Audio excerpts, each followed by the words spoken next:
বিসমিল্লাহির রহমানির রহিম। আরেকজন জানতে চেয়েছেন পুরুষদের বড় চুল রাখা বিষয়ে।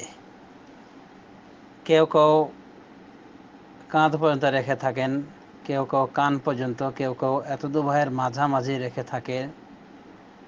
তো এটা বৈধ আছে কিনা?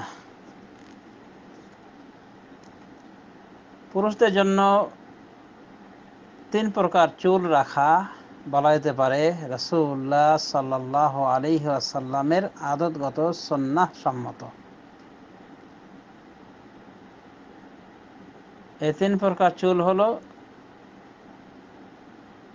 জুম্মা, লিম্মা, ওয়াফরা। এবং এই তিন প্রকারে রাসূলুল্লাহ সাল্লাল্লাহু আলাইহি ওয়াসাল্লাম তার চুলকে বড় করে রাখতেন। ভাষাবিদগণ বলেন আল জুম্মা আকসারু মিনাল ওয়াফরা, জুম্মা ওয়াফরা থেকে বেশি।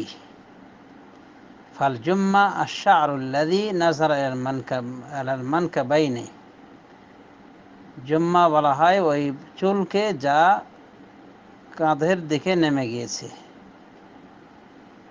মানে লম্বা হয়ে। ওয়াল ওয়াফরা মা নাজালা ইলা শাহমাতিল উযুনাইনি, আর ওয়াফরা বলা হয় ওই চুলকে যা কানের লতি বরাবর নেমে গিয়েছে,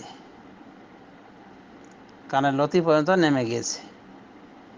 ওয়াল লিম্মা আল্লাতী আলাম্মাত বিল মানকিবাইনি, আর লিম্মা বলা হয় ওই চুলকে যা কাঁধকে ছুঁয়ে গিয়েছে, মানে কাঁধকে স্পর্শ করতে বসেছে। তো রাসূলুল্লাহ সাল্লাল্লাহু আলাইহি ওয়াসাল্লাম এই তিন প্রকারই চুল রাখতেন। এজন্য ত্রিবিধ বর্ণায় পাওয়া যায়। কোন কোন বর্ণায় পাওয়া যায় তিনি জিম্মা রাখতেন, জুম্মা রাখতেন। কোন কোন বর্ণায় পাওয়া যায় তিনি লিম্মা রাখতেন। কোন কোন বর্ণায় পাওয়া যায় তিনি ওয়াফরাহ রাখতেন। তো কাদি ইয়াদ, তিনি একজন বড় বিদ্বানদের একজন, তিনি বলছেন ওয়াল জামউ বাইনা হাযিহি রিওয়ায়াত, এই রিওয়ায়াতগুলির ভিতরে সমন্বয়তা হলো। এরপরে উনি সমন্বয়তা দিতে গিয়ে বলেছেন যে কোন কোন সময় রাসূলুল্লাহ সাল্লাল্লাহু আলাইহি ওয়াসাল্লাম এভাবে রেখেছেন, মানে বিভিন্নতা অবলম্বন করেছেন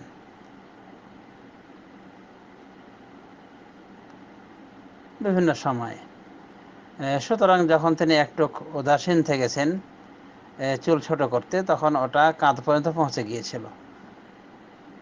আর যখন তিনি ওটাকে ছোট করতেন তখন ওজন বরাবর, অর্থাৎ কান বরাবর হয়ে যেত, কানের অর্ধাবধি বরাবর হয়ে যেত। সুতরাং তিনি কোনো সময় ছোট করতেন, কোনো সময় লম্বা করতেন, এভাবে বলা হয়েছে। এক কথায় রাসূলুল্লাহ সাল্লাল্লাহু আলাইহি ওয়াসাল্লামের বিভিন্ন সময়ের বিভিন্ন অবস্থার বর্ণনা হয়েছে বিভিন্ন হাদিসের ভিতরে। তো রাসূলুল্লাহ সাল্লাল্লাহু আলাইহি ওয়াসাল্লাম থেকে যেহেতু এসেছে, অতএব এরকম চুল রাখা পুরুষের জন্য বৈধ রয়েছে, অসুবিধা নেই ইনশাআল্লাহ। তবে বলা হয় ইন্নামাল আমালু বিন্নিয়াত, আমলের উপরে সমস্ত আমল মাত্রই নিয়তের উপর নির্ভরশীল। আমাদের দেশে আমরা দেখি যে ভণ্ড পীররা অনেক সময় চুলকে এমন বড় করে রাখে যে কান পর্যন্ত কেন, কাঁধ পর্যন্ত কেন, একেবারে বুকের কাছে চলে এসেছে। তো এগুলো ভণ্ড। রাসূলুল্লাহ সাল্লাল্লাহু আলাইহি ওয়াসাল্লাম কাঁধ পর্যন্ত রেখেছেন, মানে কাঁধ ঠেকেছে এরকম চুল রেখেছেন, এর থেকে বড় রাখেননি। সুতরাং যারা এর থেকে বড় করে রাখে তারা ভণ্ড, তারা ভণ্ডামিতে লিপ্ত রয়েছে, এবং ভণ্ড পীররাই এমন করে। অনুরূপভাবে দেখা আছে চুল বড় রয়েছে কান পর্যন্ত বা কাঁধ পর্যন্ত বা মাঝামাঝিতে, কিন্তু দেখা আছে চুলের কোনো পরিপাটি নেই, যত্ন নেই, জটলা ধরা চুল, আর কতদিন থেকে যে গোসল করেনি, কোনো খোঁজ খবর নেই। তো বলতে হবে যে এগুলো ভণ্ড, এবং এদের চুল রাখাটাও ভণ্ডামি। এরা অবশ্যই রাসূলুল্লাহ সাল্লাল্লাহু আলাইহি ওয়াসাল্লামের অনুসরণের উদ্দেশ্য করেনি, বরং তাদের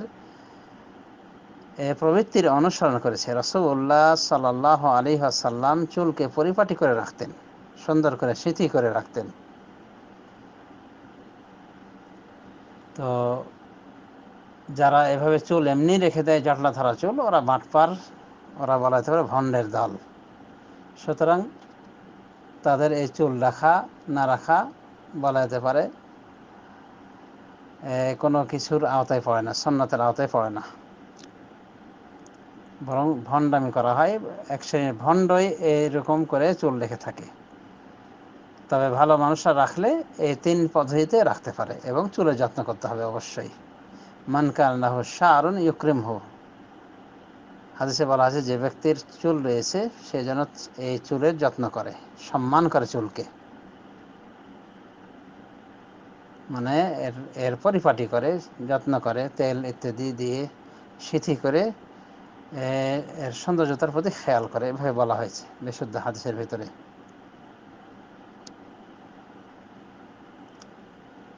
আরেকটি বিষয় আমাদের জেনে রাখা উচিত বলা যেতে পারে প্রাসঙ্গিক ক্রমে, যে কেউ কেউ বাড়াবাড়ি করে থাকে। এমনকি আমি দেখেছি কোনো কোনো আমাদেরই বলা যেতে পারে সালাফি ভাইদের একজন মানে নিজে চুল রাখেন,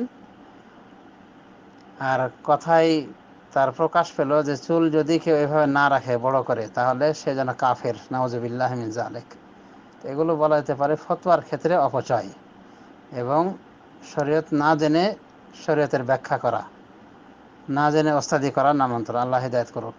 তো এমন কিছু নাই যে চুল এভাবে রাখতেই হবে। চুল হলো রাসূলুল্লাহ সাল্লাল্লাহু আলাইহি ওয়াসাল্লামের আদতগত অভ্যাসগত সুন্নাহ, যা রাখতে সবাই বাধ্য নয়, কেউ বাধ্য নয়। রাসূল সাল্লাল্লাহু আলাইহি ওয়াসাল্লাম তার অভ্যাস হিসেবে মধু খেতেন। রাসূলুল্লাহ সাল্লাল্লাহু আলাইহি ওয়াসাল্লাম তিনি অভ্যাসগতভাবে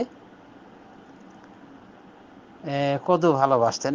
তো এগুলো যদি কেউ ভালোবাসে, তো এই রাসূলের প্রীতির কারণে যদি কেউ ভালোবাসে, তো হয়তো আল্লাহ রাব্বুল আলামিন তাকে কিছু নেকি দিতে পারেন, কিন্তু এগুলোর ক্ষেত্রে কোনো বাধ্যবাধকতা নেই যে রাসূলুল্লাহ সাল্লাল্লাহু আলাইহি ওয়াসাল্লামের এই বিষয়গুলিতেও মানে আমাদেরকে ফলো করতে হবে।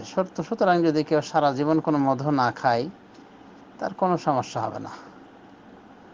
তো বলা যেতে পারে যে চুলের বিষয়টি এরকম। তো চুল ছোটও রাখা যেতে পারে, একেবারে ছোট করে রাখা যেতে পারে পুরুষের জন্য, এবং তিন শ্রেণীর ভিতরে সীমাবদ্ধ করে রাখা যেতে পারে, যেমন রাসূলুল্লাহ সাল্লাল্লাহু আলাইহি ওয়াসাল্লাম রাখতেন। এক কথায় ব্যক্তি স্বাধীন। যদিও একেবারে হালাক করে থাকা, সবসময় মাথা মুন্ডিয়ে থাকা খাওয়ারেজদের আলামত বলা হয়েছে সহিহ হাদিসের ভিতরে। সুতরাং এই চরিত্র পরিবর্তন করতে হবে। যদি কারো থেকে থাকে সর্বদা মাথার চুল মুন্ডিয়ে রাখা, এটা পরিবর্তন করতে হবে। আর মহিলাদের চুল বড় হওয়াই এটাই হলো কাম্য বিষয়।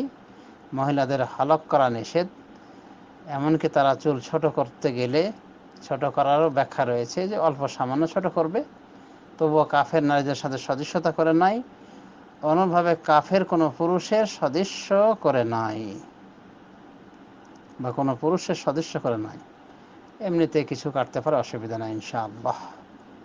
এই মর্মে উম্মাহাতুল মুমিনিনদের আমল রয়েছে, অর্থাৎ মুমিনদের মাতাদের আমল রয়েছে যে তারা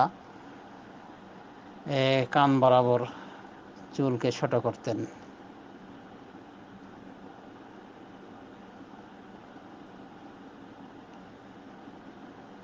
অফরা বরাবর রাখতেন, কান না কাঁধ বরাবর তারা চুল ছোট করতেন।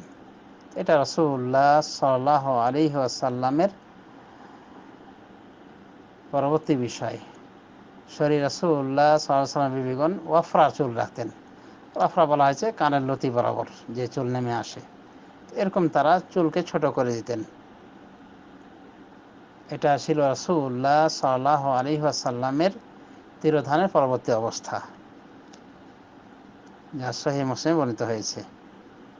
তো যা হোক, আশা করি চুল বিষয়ে বিস্তৃত আলোকপাত হয়েছে। ওয়াবিল্লাহি তৌফিক। সাল্লাল্লাহু আলা নবিয়িনা মুহাম্মদ ওয়া আলা আলিহি ওয়া সাহবিহি আজমাইন।